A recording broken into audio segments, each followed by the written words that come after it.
سفر به دیار کوه‌ها و آب‌ها، سرزمین افسانه‌ای بهشتی.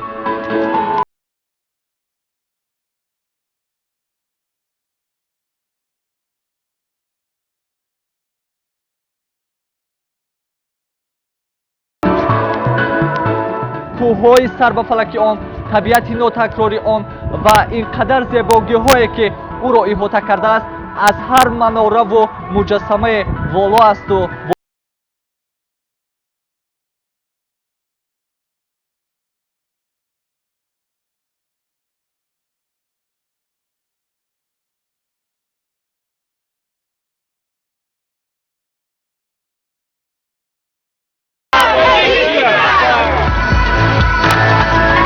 بدخشان یاقوت است در تاج طلایی تاجیکستان.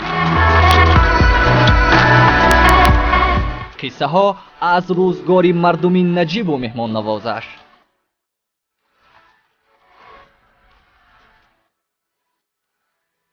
جایهای تاریخی،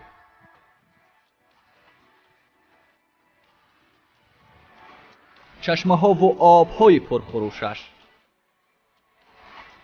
کوه بدخشان از هر مجسمه والاتر و آب آن از هر شهد گواراتر.